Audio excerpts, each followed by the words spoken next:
Hey, y'all. With spiritual eyes, do you know just who came for a visit? Well, the Crown Prince has long been isolated, but President Trump is welcoming him here with open arms, even praising his human rights record. So I asked bin Salman, who rarely faces the press, point blank about that record. And to my surprise, he was prepared to answer, but the president was clearly not happy with my questions. Overnight, President Trump capping the Saudi Crown Prince's lavish visit to Washington with an extravagant dinner. He has become a true partner for peace and prosperity for our countries and for the world and for peace in the Middle East, which was a crowning achievement for both of us.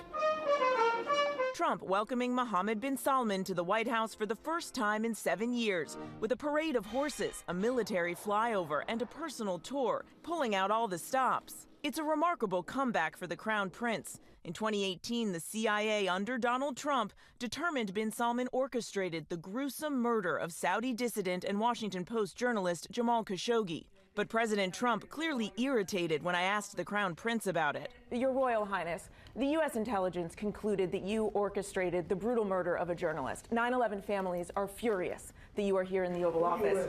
Why should Americans trust you? And the same to you, Mr. President. Now, who are you with? I'm with ABC News, sir. The president defending the Saudi leader, saying things happen, even criticizing Khashoggi, the journalist who was murdered and dismembered. You're mentioning somebody that was extremely controversial. A lot of people didn't like that gentleman that you're talking about. Whether you like him or didn't like him, things happen. But he knew nothing about it, and we can leave it at that. You don't have to embarrass our guest by asking a question like that. But the Crown Prince, who rarely fields questions, stepping in to answer. And it's been painful for us in Saudi Arabia. We've did all the right steps of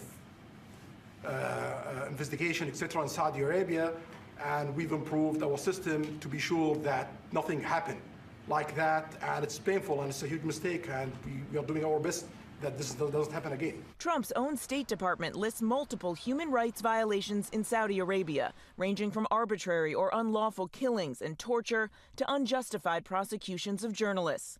Still, the president heaping praise on the Crown Prince, saying they've, quote, been on the same side of every issue. I'm very proud of the job he's done. What he's done is incredible in terms of human rights and everything else. Trump has been eager to deepen ties with Saudi Arabia, ties that could potentially benefit his family's business. The Trump Organization already has multiple projects in Saudi Arabia, including Trump Towers in Jeddah and Riyadh, and a Trump Plaza in the works. In the last year alone, the Trump Organization's Saudi partner pumping more than $20 million into the family business. Trump's son-in-law, Jared Kushner, also has deep business ties to the country. Is it appropriate, Mr. President, for your family to be doing business in Saudi Arabia while you're president? Is that a conflict of interest? The president continues to profit from the family business, but insists there is no conflict. I have nothing to do with the family business. I have left, and when I've devoted 100% of my energy. What my family does is fine. They do business all over. They've done very little with Saudi Arabia, actually. I'm sure they could do a lot.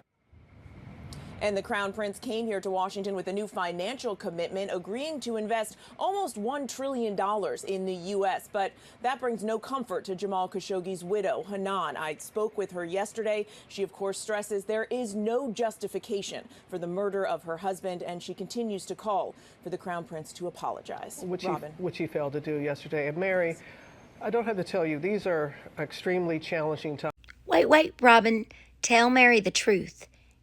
It is the end times, just not treacherous times we're living in.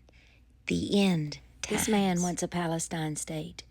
He is using leverage. He's trying to get in close, but won't join the Abraham Accords because that's where the agreement's going to have to, because he wants a Palestine state. But we selling fighter jets and everything else like that too. If this person don't bring ice cold chill bumps down you, your wood's wet.